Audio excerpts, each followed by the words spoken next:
இப்போ வந்து ஒருத்தவங்க வீட்ல இறக்குறாங்க அப்படின்னா, அதுக்கு ஏன் சார் பெண்கள் வந்து பிண்டம் வைக்கக்கூடாது, பெண்கள் கொல்லி வைக்கக்கூடாது. இதுக்கு ஏன் பெண்கள வந்து இந்த மாரியான சடங்குகள்ல ஈடுபடுத்த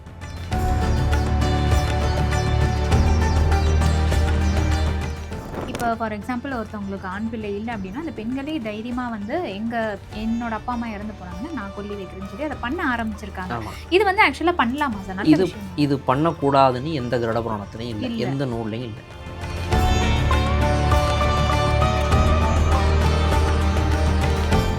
அந்த பாதாள லோகத்திற்கும், தராதர லோகத்திற்கும் இடையில தெற்கு நோக்கி நடந்து போனோம்னா வர்றது தான் யமலோகம். ஸோ நம்ம போற பயணத்துல இந்த லோகங்களே வராது. நகரங்கள் தான் வரும்.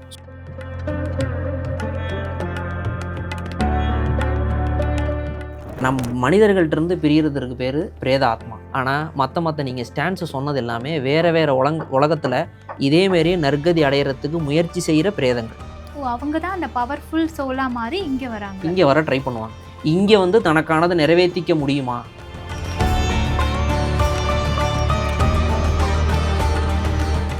நான் செஞ்ச தப்பெல்லாம் அவனுக்கு தப்புன்னு தெரியும். அதுலேருந்து தப்பிச்சுக்கிறதுக்காக தான் அவன் நல்லது செஞ்சுருக்கான். அவன் உணரல. நான் தப்பு செஞ்சுருக்கேன்லாம் அது திருந்தலாம் இல்லை. அவன் வந்து தப்பு செஞ்சுருக்கிறேன், இதுலேருந்து தப்பிக்கிறதுக்காக ஒரு வாய்ப்பு தேடி இருக்கான். இது அவனுக்கு பெருந்தண்டனை.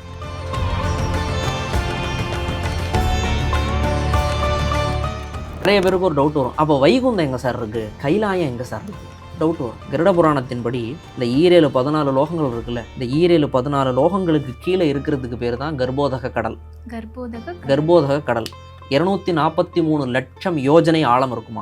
அதில் ஆதிசேஷனை தவிர வேற யாருமே அடியை பார்க்க முடியாதான்.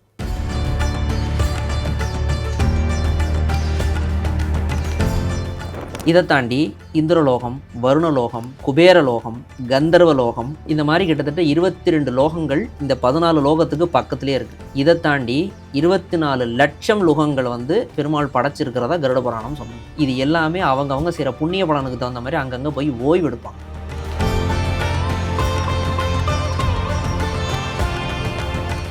பாதாள உலகத்தை யார் போய் பார்ப்பாங்கன்னு கேட்டிங்கன்னா, தான் பெருந்தவம் புரிஞ்சு அடுத்த பிறவில என்ன நடக்குதுன்னு தெரிஞ்சுக்கணும் அப்படின்னா நாகர்கள்ட்ட தான் ஆசீர்வாதம் வாங்கணும்.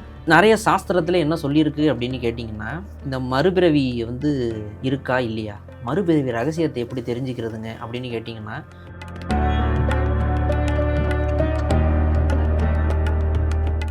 புண்ணியம் அதிகமாக இருக்குங்க அப்படின்னா தான் அவங்க வைகுந்தம் போகிறது, கைலாயம் போகிறது, இந்திரலோகம் போகிறது, ஒரு மண்வந்தர காலம் குபேரனுடைய நகரத்தில் வசிக்கிறது.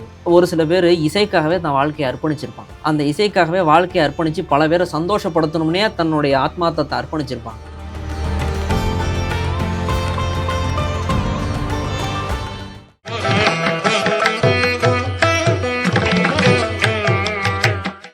கேள்வி என்னன்னா, அப்ப பெண்கள் பத்தி நீங்க சொன்னீங்க இல்லையா சார்?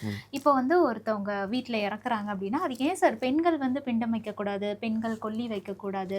இதுக்கு ஏன் பெண்களை வந்து இந்த மாதிரியான சடங்குகள்ல ஈடுபடுத்த? இது ஒரு நல்ல கேள்வி. எப்படி? ஓகே. இப்போ எனக்கு கேள்வி என்னன்னா, அப்ப பெண்கள் பத்தி நீங்க சொன்னீங்க இல்லையா சார்? இப்போ வந்து ஒருத்தவங்க வீட்ல இறக்குறாங்க அப்படின்னா, அதுக்கு ஏன் சார் பெண்கள் வந்து பிண்டம் வைக்கக்கூடாது, பெண்கள் கொல்லி வைக்கக்கூடாது. இதுக்கு ஏன் பெண்களை வந்து இந்த மாதிரியான சடங்குகள்ல ஈடுபடுத்த? இது ஒரு நல்ல கேள்வி. எப்படின்னு கேட்டிங்கன்னா, ஆண் அப்படின்றவன் அந்த வீட்டுடைய கிரகாதிபதி. அவங்கள ஏன் கிரகாதிபதினு சொல்கிறாங்கன்னா, வீட்டுக்குள்ளே எது நடந்தாலும் அந்த அந்த வீட்டுடைய பெண் பொறுப்பாகிறாள். வீட்டுக்கு வெளியில் அந்த வீட்டுக்கு எந்த கெட்ட பேரோ நல்ல பேர் வந்தாலும் அதுக்கு ஆண் பொறுப்பாகிறான். வீட்டுக்குள்ளே இருக்கிற பெண் தான் இன்னொரு வீட்டிலேருந்து வந்து தன்னுடைய குழந்தைகளுக்காகவும் தன்னுடைய கணவர்களுக்காகவும் தன்னுடைய குடும்பத்திற்காகவும் அயராமல் வீட்டுக்குள்ளேயே பாடுபடுறா. அது வெளியில் தெரியாது. புகழில்லாத உழைப்புன்னு அதுக்கு ஒரு பேர் இருக்குது.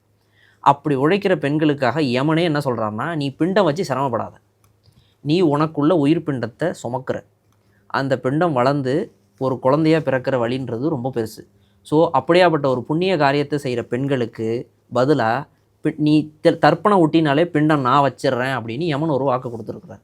அதனால தான் பெண்கள் பிண்டம் வைக்க வேண்டியதில்லை. சரி சார், இப்போ அடுத்தடுத்த தர்ப்பணம் எப்படி கொடுக்குறது பெண்கள் அப்படின்னு ஒரு டவுட் வரும். திருமணமான பெண்களாக இருக்கிறாங்கன்னா அவங்க மாப்பிள்ளை கொடுக்கலாம். இல்லை சார், மாப்பிள்ளைக்கு அப்பா அம்மா இருக்கிறாங்க அப்படின்னாலும் சரி, கொடுக்க வேண்டிய கடமை இதுதான். ஏன்னா கட்டி கூட்டிகிட்டு போகிறப்ப என்ன சொல்லி கூட்டிகிட்டு போயிருக்கிறாங்க, பொண்ணை நல்லா பார்த்துக்கிறேன், பொண்ணோட குடும்பத்திற்கான தேவை திங்களை நான் நல்லபடியாக செஞ்சு தர்றேன் அப்படின்னு வாக்கு கொடுத்து தான் கூட்டிகிட்டு போயிருப்பாங்க. அக்னி வளம் வந்து தண்ணி விட்டுருப்பாங்க. ஸோ அந்த காரியத்தெல்லாம் அவங்க நல்லபடியாக செஞ்சுருக்கிறாங்க அப்படின்றதுக்கு தான் அந்த காரியத்தை மாமனாருடைய காரியத்தை மாப்பிள்ளை செய்கிறதுனாலும் செய்யலாம். சரி சார், கண்டினியூஸாக அவங்களே தான் செய்யணுமா அப்படின்னா இல்லை.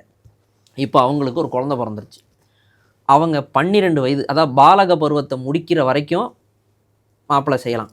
அந்த பேரன் வந்து பாலக பருவத்தை முடிச்சிட்டான்னா பேரன் கொடுக்கலாம். இது கருட புராணத்திலே இருக்குது. ஸோ இதன் மூலியமாக சந்ததி தொடர்ச்சின்றது இருந்துக்கிட்டே இருக்கும். Okay sir. அதே மாதிரி இன்னொரு கேள்வி, இப்போ வந்து சமுதாயத்தில் வந்து நம்ம சொசைட்டியில் நிறைய மாற்றங்கள் வந்திருக்கு. இப்போ ஃபார் எக்ஸாம்பிள் ஒருத்தவங்களுக்கு ஆண் பிள்ளை இல்லை அப்படின்னா அந்த பெண்களே தைரியமாக வந்து என்னோட அப்பா அம்மா இறந்து போனாங்கன்னா நான் கொல்லி வைக்கிறேன்னு சொல்லி அதை பண்ண ஆரம்பிச்சிருக்காங்க. இது வந்து ஆக்சுவலாக பண்ணலாமா சார்? இது பண்ணக்கூடாதுன்னு எந்த கருட புராணத்திலையும் இல்லை, எந்த நூல்லையும் இல்லை. பண்ணலாம். அதே மாதிரி இறந்தவங்களுக்கு நான் அதுக்கு தான் ஒரு உதாரணமே சொன்னேன். சீதா பிராட்டியம்மா தசரதனுக்கு மண்பிண்டம் வச்சிருக்கிறாங்க. ஓகே. ஸோ அதனால் வந்து அது வந்து புராணத்தில் சொல்லலை, அவங்க வழக்கில் கொண்டு வந்து அவங்க வழக்கில், அதாவது எதனால் கொண்டு வந்தாங்கன்னா யமன் இதுக்கு ஒரு விதிவிலக்கு தரார். என்னால் முடியலை அப்படின்ற பட்சம் ஒரு சில காலகட்டங்கள் வரும்ல பெண்களுக்கு, அந்த காலகட்டங்களில் இது செய்யவே கூடாதுன்றது நியதி. ஓகே. அந்த காலகட்டத்தில் தன்னுடைய வீட்டில் யாராவது இறந்து போயிட்டாங்கன்னா அதில் அவங்க கலந்துக்க முடியாது. உங்களுக்கு அந்த மாதிரியான காலகட்டங்களில் அவங்க அந்த வீட்டில் கலந்துக்க முடியாது. அப்படின்ற பட்சத்தில் தான் பெண்களுக்கு அந்த ஒரு விதியை வந்து தருமனே கொடுத்தாரு. நீ இதோட வைக்க வேண்டாமா, நீ இது செஞ்சு விட்டாலே போதும் அப்படின்னு சொல்லிட்டு யமன் கொடுத்த வாக்கு தான் அது. செய்யறதுன்னா செய்யலாம். ஸோ அப்போ பெண்களுக்கு நிறைய சலுகைகள் இருக்குது, அதில் இருக்குது. அதாவது சமமாக தான் கருட புராணம் எழுதப்பட்டுச்சு. சலுகை யமன் தான் கொடுத்தாரு. எதனால் அப்படின்னா தாய் அப்படின்ற ஒரு உன்னத ஸ்தானத்தை பெண்கள் அடைகிறாங்க அப்படின்ற ஒரு விஷயத்தில் அவர் கொடுத்தார். ஓகே சார், ரொம்ப அழகாக சொன்னீங்க. இப்போ எனக்கு இன்னொரு சந்தேகம் என்னென்னா, நீங்கள் சொன்னீங்க ஒருத்தவங்க வந்து யாருமே பிண்டம் கொடுக்காம இருக்காங்கன்னா அவங்க பிரேத ஆத்மாவாக சுற்றிட்டு இருப்பாங்க. இப்போ ஃபார் எக்ஸாம்பிள் வந்து நான் நிறைய அந்த பேய், பிசாசுகள், காட்டேரி இந்த மாதிரியெல்லாம் நெகட்டிவ் எனர்ஜிக்கு நிறைய பேர்கள் சொல்கிறாங்க. ஆமாம். இந்த மாதிரி ஃபார்ம்ஸ் வந்து அவங்க எப்போ எடுக்கிறாங்க? நான் உங்களுக்கு நம்ம பூமியை பொறுத்த வரைக்கும் இது வந்து மனிதனுடைய பூலோகம் தான். இது ஓகே. உங்களுக்கு இன்னும் கொஞ்சம் டீப்பாகவே சொல்கிறேன். இது பூலோகம். பூலோகத்துக்கு மேலே நம்ம மேலேருந்து வந்தோம்னா உங்களுக்கு புரியும். சத்தியலோகம் அதுதான் பிரம்மன் இருக்கிறது, பிரம்மலோகம்னு சொல்லுவாங்க. அதாவது பிரம்மா, விஷ்ணு அவங்கெல்லாம் சொல்லுவாங்க. பிரம்மன், சரஸ்வதி, பிரம்மனுக்கு சார்ந்து இருக்கக்கூடிய முனிவர்கள் இருக்கிறது பிரம்மலோகம். ஓகே. பிரம்மலோகத்துக்கு கீழே இருக்கிறது தபோலோகம். பிரம்மா கிட்ட இருந்து ஞானத்தை பெற்று போதிச்சவங்க, அதாவது முக்தி அடைஞ்சவங்க இல்லை, போதிச்சவங்க இருக்கிற இடத்துக்கு பேர் தபோலோகம். சாஸ்திரங்கள். ஆமாம். தபோலோகத்துக்கு அடுத்து இருக்கிறது பேர் மனோலோகம். இந்த மனோலோகத்தில் தான் நான் சொன்ன அந்த கஷ்யப்ப முனிவர், மித்ரு முனிவர், பிருபாக முனிவர்லாம் இப்போ வரைக்குமே இருக்கிறாங்க அப்படின்றது ஒரு ஐதீகம். அவங்க சிரஞ்சீவியாக மாறிட்டாங்க. அவங்க சிரஞ்சீவியாக மாறினதுனால ரெண்டுமே கிடையாது. மார்க்கண்டேயர் முதற்கொண்டு எல்லாரும் அங்கே தான் இருப்பாங்க அப்படின்றது ஒரு ஐதீகம். இந்த மனூர் லோகத்துக்கு அதுக்கு அடுத்து இருக்கிறது புவர்லோகம். இந்த மனூர் லோகத்துக்கு அடுத்து இருக்கிறதுக்கு நான் ஒரு கேப் போடுறேன், அது ஏன்னு தெரிஞ்சிங்க. அந்த புவர்லோகம் அப்படின்றது என்னன்னு கேட்டிங்கன்னா, சூரியனுக்கும் பூமிக்கும் இடையில ஒரு வளிமண்டலம் இருக்கும் தெரியுமா, ஹீலியம் கேப்னு சயின்ஸில் சொல்லுவாங்க. அந்த ஹீலியம் கேப்பு தான். அதாவது கந்தர்வர்கள் வானில் நகர்வுலா வந்தனர்னு சொல்லிட்டு இதிகாசங்கள்லையும் புராணங்கள்லையும் படிச்சிருப்பீங்க. ஸோ அதை மாதிரி காடுவெளி சித்தர்கள், காற்று ஆயிர சித்தர்கள் எல்லாருமே அந்த லோகத்தில் தான் வசிக்கிறாங்க. அந்த புவர் லோகத்துக்கு மேலே இருக்கிறதுக்கு பேர் தான் ஸ்வர்க்கம். அந்த ஸ்வர்க்கத்தில் தான் இந்திரன் வசிக்கிறார். அந்த ஸ்வர்க்கத்துக்கு பக்கத்தில் இந்திரலோகம் இருக்கும். சொர்க்கமே இந்திரன் இருக்க மாட்டார், ஸ்வர்க்கத்துக்கு பக்கத்தில் இந்திரலோகம் இருக்கும். அந்த இந்திரலோகத்தில் இருக்கிற சபைக்கு பேர் தான் சுதர்பாலா. அங்கே தான் புண்ணிய ஆத்மாக்கள் வந்து மாலை தூவி மரியாதை பெற்றுட்டு சொர்க்கத்தில் வந்து ரெஸ்ட்டுக்கு வரும். அந்த புவர்லோகத்துக்கு கீழே இருக்கிறதா இந்த பூமி. ஓகே. இது ஒரு ட்ராவல், இது ஒரு டைம் ட்ராவல் மாதிரி. நீங்கள் கேட்ட கேள்வி என்னது, அந்த பிரேதாத்மாவும் பேய்க்கும் என்ன வித்தியாசம்? இப்போ இந்த பூமியிலேருந்து யமபுரிக்கு செல்றதுக்கு இது பயணம் எடுக்கணும். யமபுரி எங்கே இருக்குது ஒரு டவுட் வருதா? இதிகாசத்தின்படி யமபுரி எங்கே இருக்குன்னு சொல்லியிருக்கிறாங்கன்னா, கீழே பாதாள லோகம் இருக்குது. பூமியிலேருந்து கீழே 7 லோகம் கீழே தள்ளி போனால் பாதாள லோகம் இருக்குது. அந்த பாதாள லோகத்திற்கும் தராதர லோகத்திற்கும் இடையில தெற்கு நோக்கி நடந்து போனோம்னா வர்றது தான் யமலோகம். ஸோ நம்ம போகிற பயணத்தில் இந்த லோகங்களே வராது, நகரங்கள் தான் வரும். ஸோ அது தனி ட்ராக்கு யமன் பூமிக்கு கொடுத்துருக்குறது. ஸோ அந்த ட்ராக்கு தனி. ஆனால் யமலோகம் எங்கே இருக்குன்னா அங்கே தான் இருக்குது. ஸோ இப்போ பாதாள லோகம் இருக்குது தெரியுமா, இந்த பாதாள லோகத்தில் இருந்தோம் இந்த தபோலோகம், இந்த மாதிரி பல லோகங்கள் இருக்குது. கீழேயும் மேலேயும் 14 லோகங்கள் இருக்குது. இந்த லோகத்தில் ஜீவராசிகள் எங்கேயாவது போய் நித்திய கர்மாவை அடைஞ்சிருக்கும். நித்திய கர்மானா என்னது? திரும்ப பிறப்பெடுக்காமல் அங்கேயே ஸ்டேபிள் ஆகிறது. ஓகே. இந்த பிறப்பெடுக்காமல் அங்கேயே ஸ்டேபிள் ஆகிறதுக்கு சில ஆத்மாக்கள் பூமியிலேயே முயற்சி செஞ்சுருக்கும். அதாவது எப்படி சொல்கிறதுனா, நான் உயிரோடு இருக்கிறப்பவே எப்படி மகாபலி சக்கரத்தை வந்து நான் இந்திர பதவி அடையணும், சிரஞ்சீவி ஆகணும்னு சொல்லிட்டு யாகம் வளர்த்து, புராணங்களில் பார்த்துருக்கோம், யாகம் வளர்த்து அவர் ஒரு தவசு செஞ்சு நான் இந்திர பதவி அடையணும் எப்படி பெருமாள்கிட்ட கேட்டார். அதே மாதிரியே தான் வந்து இந்த மாதிரியான முக்திகள் ஞானங்கள் அடையணும் அப்படின்றதுக்காக தனக்கான வழியில் யாகம் செய்கிறவங்க, நல்ல வழியில் செய்கிறவங்க இருக்கிறாங்க, தீய வழியில் செய்கிறவங்களும் இருக்கிறாங்க. அந்த தீய வழியில் செய்கிறவங்க தனக்குன்னு ஒரு சில நபர்களை கூப்பிடுவாங்க. எந்த யாகம் செய்கிறதுனாலும் நம்ம ஒரு கடவுளை கூப்பிட்டு உட்கார வச்சு தான் செய்யணும். காமனாக நம்ம விநாயகரை கூப்பிட்டு உட்கார வைப்போம். முதல் கடவுள் அப்படின்றதுக்காக விநாயகரை கூப்பிட்டு உட்கார வச்சு செய்வோம். இந்த கடவுள்களை கூப்பிடாம தேவையில்லாத விஷயங்களை கூப்பிட்ற நபர்களும் ஒரு சில காலகட்டத்தில் இருந்தாங்க. அவங்க கூப்பிட்டு ரிட்டன் அனுப்ப தெரியாமல் இருக்கிறது தான் அந்த மாதிரியான விஷயங்கள். மனிதன்ட்டிருந்து வர்றது பிரேதாத்மா மட்டும்தான். ஸோ மற்ற விஷயங்கள் எப்படி வருதுன்னா, இந்த மாதிரி நபர்கள் கூப்பிட்டு திரும்ப அனுப்ப முடியாமல் இருக்கிறது. இன்னொன்று, இந்த உடல் இருக்குல்ல, பிரேதாத்மா பக்கத்தில் நிற்கும். இன்னொரு ஜீவன் அதில் உள்ளே நுழைஞ்சி தனக்கானதை நிறைவேற்றிக்கிறதுக்கு முயற்சி செய்யும். அப்படி வேறு வேறு லோகத்திலிருந்து கடந்து வர்ற ஜீவன்கள் தான் அது தப்பிச்சு வரும். ஆனால் அது தப்பிச்சே வந்தாலும் திரும்ப இந்த பிரபஞ்சத்தை விட்டு அது வெளியே போக முடியாது. எங்கே போனாலும் யமன் கணக்கை விட்டு நவரவும் முடியாது. இப்போ நீங்கள் சொல்கிறதுனா வேறு ஃபார்ம்ஸில் இருக்கக்கூடிய அந்த இப்போ நம்ம கோஸ்ட் அந்த பேர்லாம் சொல்கிறோம்ல, அந்த மாதிரி வரவங்க தான் அவங்கெல்லாம். ஆமாம். ஆனால் எங்கே சென்றாலும் யமகிங்கரர்களுக்கும் யமதூதர்கள் கண்ணில் தெரிஞ்சுக்கிட்டே தான் இருக்கும்.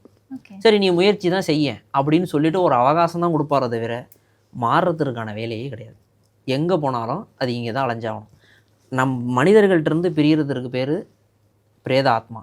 ஆனால் மற்ற நீங்கள் ஸ்டான்ஸு சொன்னது எல்லாமே வேறு உலகத்தில் இதேமாரியே நற்கதி அடையிறதுக்கு முயற்சி செய்கிற பிரேதங்கள். அவங்க தான் அந்த பவர்ஃபுல் சோலாக மாதிரி இங்கே வர ட்ரை பண்ணுவாங்க. இங்கே வந்து தனக்கானதை நிறைவேற்றிக்க முடியுமா? ஒரு உதாரணத்துக்கே சொல்கிறேனே, பல நூல்களை நீங்கள் படிச்சிருப்பீங்க. மேலோக கந்தர்வர்கள் பூமிக்கு வந்தனர், இது புராணத்தில் கேள்விப்பட்டிருப்பீங்க. அப்படி வந்தவங்க யாரும் ரிட்டன் போகாமல் ஆத்மாவாக மாறுறாங்க அப்படின்னா அது வேறு ஸ்டான்ஸ் எடுக்கும். ஓகே, அதுதான் அந்த பவர்ஃபுல்லான வேறு கோஸ்ட் அப்படின்ற ஒரு பேர் எடுக்கும். மேக்சிமம் ஆன்மீகத்தில் இறை நம்பிக்கை அப்படின்றது எப்படி நம்ம உணர முடியும், அதே மாதிரி தான் நெகட்டிவ் எனர்ஜி நம்ம உணர தான் முடியும், பார்க்க முடியாது. எல்லாமே நம்ம எதை நோக்கி போகிறோம்ன்றதை பொறுத்து தான். நெகட்டிவை நோக்கி போகிறோம்னா அதுங்களுடைய சிந்தனைகள் அதிகமாக நம்ம மைண்டில் ஏறும்.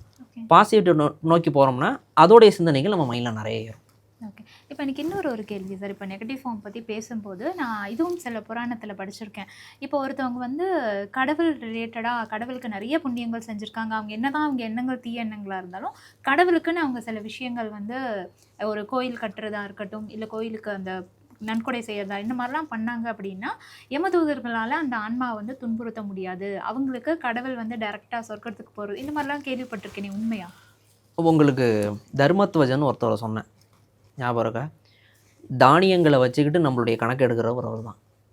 7 தானியங்களை வச்சுட்டு யமபுரியோடைய வாசலில் உட்காந்து நம்ம கணக்கெடுப்பார். சித்திரகுப்தன் மட்டும் கணக்கெடுக்கிறது கிடையாது. சித்ரா பௌர்ணமியில் பிறந்த சித்திரகுப்தன் மட்டும் நம்ம கணக்கெடுக்கிறது கிடையாது. யமபுரியில் இருக்கிற எல்லாருக்கும் கணக்கெடுக்கிறதுக்கான ரைட்ஸை யமன் கொடுத்துருக்கிறார். எதுக்குன்னா யாரும் எதுலேயும் மிஸ் ஆகிடக்கூடாதுன்னு. இப்போ நான் உங்களுக்கு இன்னொன்று சொல்கிறேன். நீங்கள் கேட்ட கேள்வி எப்படின்னா, தான் செஞ்ச தப்பெல்லாம் அவனுக்கு தப்புன்னு தெரியும், அதுலேருந்து தப்பிச்சுக்கிறதுக்காக தான் அவன் நல்லது செஞ்சுருக்கான். அவன் உணரலை, நான் தப்பு செஞ்சுருக்கேன்லாம் அது திருந்தலாம் இல்லை. அவன் வந்து தப்பு செஞ்சுருக்கிறேன், இதுலேருந்து தப்பிக்கிறதுக்காக ஒரு வாய்ப்பு தேடி இருக்கான். இது அவனுக்கு பெருந்தண்டனை. தப்பு செஞ்சதை தாண்டி தப்புலேருந்து தப்பிக்கிறது பெருந்தண்டனை. அவன் வந்து இப்போ இந்த 16 லோகத்தை எப்படி கடந்து போனானோ அதேமாரியே கடந்து போய் கீழே இருக்கிற நரகத்தில் ஒரு இடத்துல நிரந்தரமாக இடம் பிடிப்பான். அந்த ஆத்மா திரும்ப பிறக்கும். எதுக்குன்னு கேட்டிங்கன்னா, இப்போ அவன் தப்பு செய்கிறதுக்காக நல்லது செஞ்சான் தெரியுமா, அந்த நல்லது செஞ்சதுக்காக மறுபடியும் ஒரு பிறப்பெடுக்கும். அந்த புண்ணியம் அவரை சேரும். அந்த புண்ணியம் அவரை சேரும். ஆனால் எப்படின்னு கேட்டிங்கன்னா, நல்லவனாக இருப்பான், ஆனால் எதுவுமே அவனுக்கு கிடைக்காது. சரி சொல்லுவாங்க தெரியுமா, ரொம்ப நல்லவங்க ஆனால் கஷ்டப்படுறான், அந்த மாதிரியான சுச்சுவேஷனை கொடுத்துருவார். அது அந்த ஆத்மாவுக்கும் மெமரி இருக்காது. ஆனால் அவருடைய கர்மாக்களை அவர் சமப்படுத்துறாரு.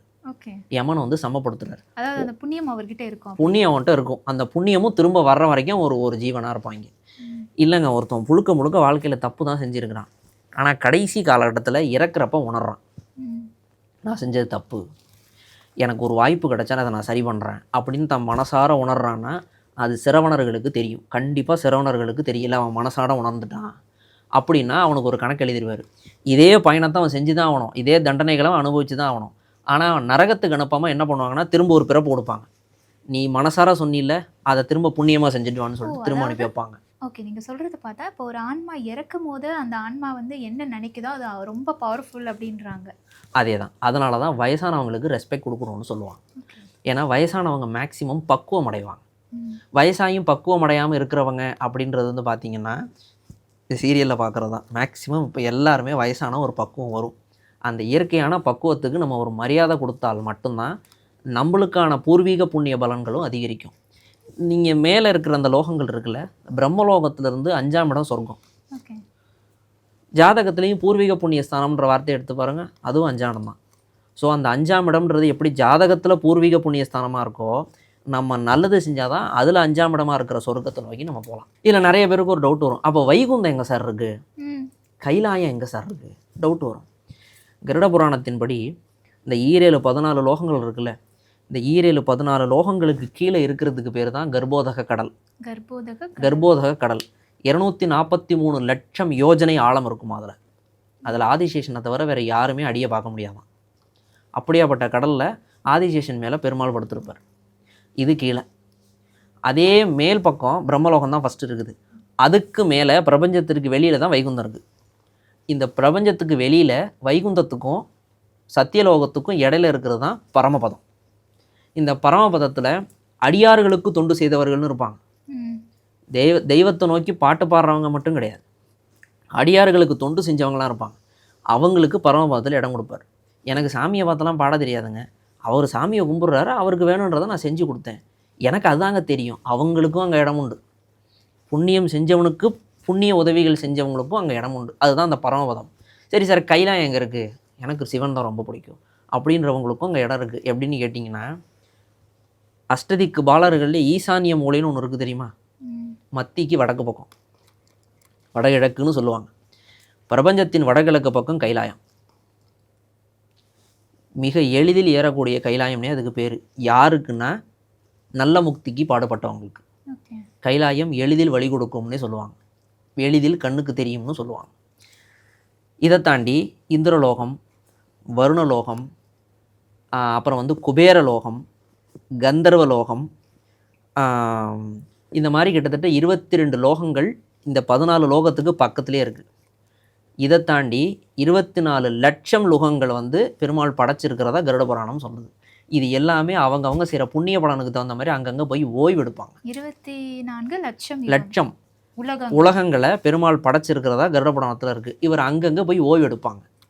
இப்போ நான் இந்த கோதானம் செஞ்சுருக்கிறாங்க, பூதானம் செஞ்சுருக்கிறாங்க, கோமாதாவுக்கு உதவி இருக்கிறாங்க, கஷ்டப்படுறவங்களுக்கு உதவி இருக்கிறாங்க. இன்னொரு விஷயம், ரொம்ப நேரம் நின்றுக்கிட்டு இருக்கிறவங்களுக்கு இந்தாங்க அந்த சேர் எடுத்து போட்டு உட்காருங்க அப்படின்னு சொல்லுவாங்கள்ல, இந்த சேர் எடுத்து போட்டு உட்காருங்கன்னு சொல்கிறவங்களுக்கே ஒரு பலன் இருக்குது.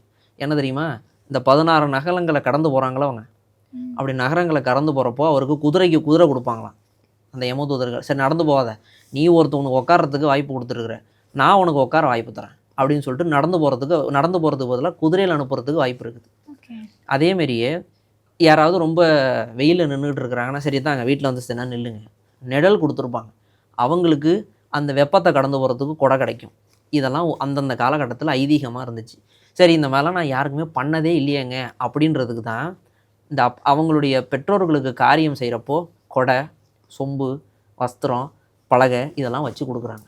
நான் மற்றவங்களுக்கு கொடுக்கணும், புரோகிதருக்காவது கொடுத்துட்றேன், என்னுடைய மூதாதையர்கள் நல்ல கதியில் போய் யமபுரிக்கு சேர்ந்து நல்ல கதியில் அவங்க முக்தி அடையணுன்றதான் அவங்களுடைய வேண்டுதல். ஓகே, ஸோ எனக்கு வந்து இந்த சொர்க்கம் அப்புறம் பாதாள உலகம் இது ரெண்டை பற்றி, ஏன்னா இது வரைக்கும் வந்து நிலாக்கெல்லாம் போயிருக்காங்க, பட் பூமி கீழே வந்து ரொம்ப டீப்பாக இது வரைக்கும் ரொம்ப எனக்கு தெரிஞ்சு ரிசர்ச் பண்ணது கிடையாது. அது ஏன்றதும் சயின்டிஃபிக்காகவும் நிரூபிக்கப்படலை. பட் ஆன்மீகத்தில் சில புராணங்கள் சொல்கிறாங்க, அதுவுமே வந்து அறிவியல் பூர்வமாக இன்னும் நிரூபிக்கப்படலை. அதான் மேடம், அறிவியல் அப்படின்றது நம்ம அறிஞ்சது தான் சொல்கிறோமோ தவிர நம்மளுக்கு தெரியாததுன்றதை நம்ம இன்னும் ப்ரூஃப் பண்ணலை.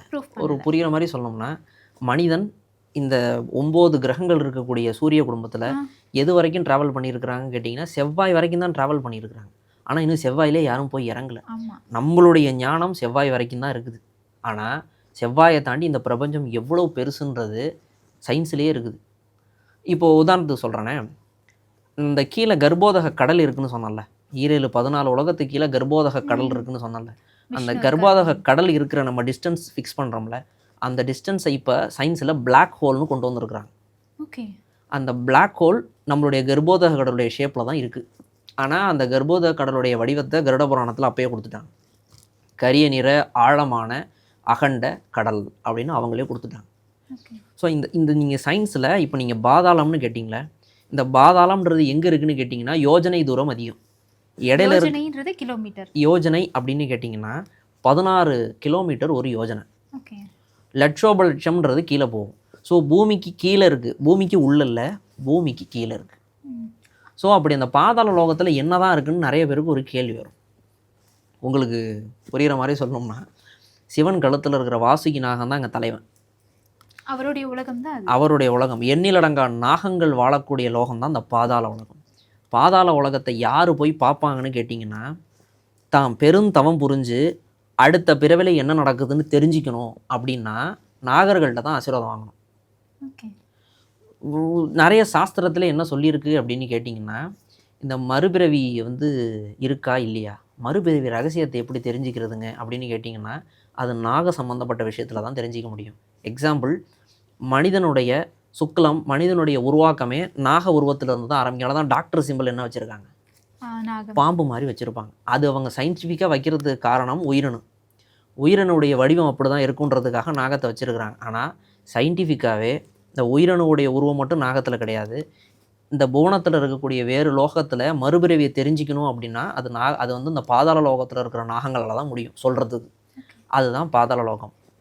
சொர்க்கம்னா எப்படின்னு கேட்டிங்கன்னா, புண்ணிய கதியில் இருக்கிற ஆத்மாக்கள் வரவேற்கிற இடம் தான் சொர்க்கம். நிரந்தரமாக அங்கே இடம் இருக்குமா அப்படின்னு கேட்டிங்கன்னா, நிரந்தரமாக அங்கே இடம் யாருக்கு இருக்குன்னு கேட்டிங்கன்னா, தர்மா கர்மா சமம் செஞ்சு மிஸ்ர கர்மா படைச்சவங்களுக்கு அங்கே இடம் இருக்கும்.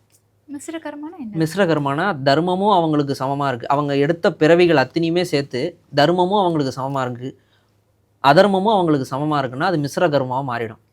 பாவமும் இல்லை புண்ணியமும் இல்லை, சமமாக இருக்கிறாங்கன்னா சொர்க்கத்தில் உட்கார வச்சுருவாங்க.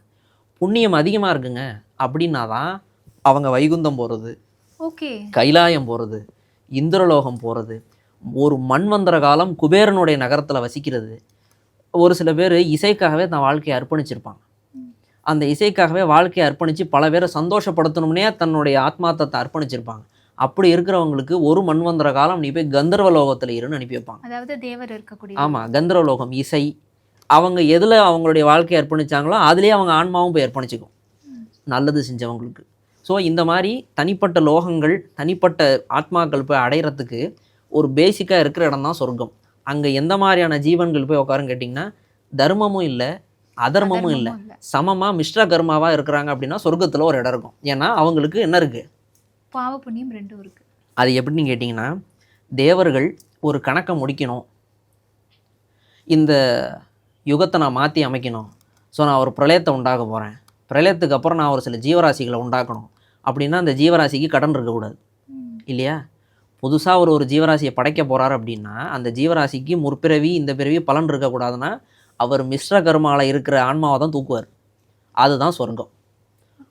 திரும்ப ஒரு யுகத்தை அவர் உருவாக்கணும் அப்படின்னு பரம்பொருள் முடிவெடுக்கிறாருன்னா அதுக்கு எந்த ஜீவராசிகள் அவர் பயன்படுத்துவார்னா சொர்க்கத்தில் இருக்கிறவங்க. அந்த சொர்க்கத்தில் இருக்கிறவங்க மிஸ்ர கர்மாவால் சமப்படுத்தப்பட்டவங்க. அவங்களுக்கு தர்மமும் இருக்காது அதர்மமும் இருக்காது. தர்ம பலன் அதிகமானால் அவங்க வைகுந்தம், கைலாயம், பரமபதம், இந்திரலோகம் அந்த மாதிரி தனித்தனி லோகத்தில் போய் வாழ்ந்துருவாங்க. இப்போ நிறைய பேர் பார்த்திங்கன்னா பூச்செடிகளுக்கு தண்ணி ஊற்றிருப்பாங்க. தான் வாழ்நாள் முழுக்க காடுகளை நட்டு, நிறைய பேர் படிச்சிருக்கீங்க, இப்போல்லாம் கூட வராங்க, அந்த மாதிரி காடுகளை நட்டு செடி வளர்த்துருப்பாங்க. தான் வாழ்நாளையே அதுக்கு அர்ப்பணிச்சிருப்பாங்க. அந்த மாதிரி இருக்கிறவங்கள வருணன் கூட்டிகிட்டு போவார் தான் லோகத்துக்கு, வருண லோகத்தில் போய் தங்க வைப்பார். ஸோ இது மாதிரி இன்னும் ஒரு சில விஷயங்கள் இருக்குது. இந்த ஆம்புலன்ஸு ஹெல்ப் பண்ணுறவங்க எது ஹெல்ப் பண்ணுறாங்க, ஆக்சுவலாக ஜீவனுக்கு தான் ஹெல்ப் பண்ணுறாங்க. வாயு லோகத்துக்கு அவங்களுக்கு வாய்ப்பு இருக்குது. இந்த மாதிரி நல்லது செஞ்சோம்னா நல்ல லோகத்தில் போய் நம்ம ஜீவாத்மா ரெஸ்டிங்கு போயிடும். அதுக்கப்புறம் அந்த ஆத்மா திரும்ப தோன்றுறது அப்படின்றது பரம்பொருள் கையில். ஆனால் மேக்ஸிமம் திரும்ப ஒரு ஆத்மாவை அவர் இன்னொரு யுகத்துக்கு யூஸ் பண்ணுறது சொர்க்கத்தில் தான் எடுப்பார். இந்த பாவ ஆத்மாக்கள் நரகத்திலேயே திரும்ப மாட்டி அது திரும்ப தான் புண்ணியத்தை நான் எப்படி தேடிக்கிறதுன்னு ஒரு வாய்ப்பு கேட்குறப்ப திரும்ப பிறப்பெடுத்து திரும்பவும் இங்கே வரும். அது நற்கதிக்கு வராது, கஷ்டப்படுறதுக்காக வரும். அப்ப அவங்களுடைய அந்த பிறப்பு வந்து ரொம்ப ஏழ்மை நிறமே ஆமாம், நீ வந்து செய்யக்கூடாத சேட்டையெல்லாம் செஞ்சுட்டு தான் இங்கே வந்திருக்கிற, அதுக்கு நீ அனுபவிக்கணும்ல. ஸோ திரும்ப போ. நீ இங்கே அனுபவிச்சது பத்தாது, நரகத்தில் தண்டனைகளை தான் கொடுக்கப்படுமோ தவிர கர்மாலாம் கழியாது. இங்கே வந்து தான் மறுபடியும் கழிக்கணும். அதனால தான் இங்கேயே நம்ம செஞ்சதுக்கான பரிகாரங்களை தேடிங்கன்னு சொல்கிறான். இதுதான் தர்ம கர்மாவுக்கு இடைப்பட்ட உலகம். சார், கருட புராணம் அப்படின்றது கண்டிப்பா ஒரு எபிசோட்லலாம் முடிக்க முடியாது. அது ஒரு மிகப்பெரிய கடல். ஒரு வாழ்க்கைக்கான தேவைப்பட்ட விஷயம் நிறைய இருக்கு அதில் தெரிஞ்சுக்க வேண்டியது. ஸோ கண்டிப்பா அடுத்தடுத்த எபிசோட்ல நம்ம இன்னும் டீப்பா நிறைய விஷயங்கள் நம்ம தெரிஞ்சுக்கலாம் சார். இன்னைக்கு எங்களுக்காக உங்களுடைய நேரத்தை வந்து நீங்க செலவு பண்ணதுக்கு, இவ்வளோ அழகா எங்களுக்காக விளக்கம் தந்ததுக்கு ரொம்ப நன்றி சார். ரொம்ப நன்றி மேடம்.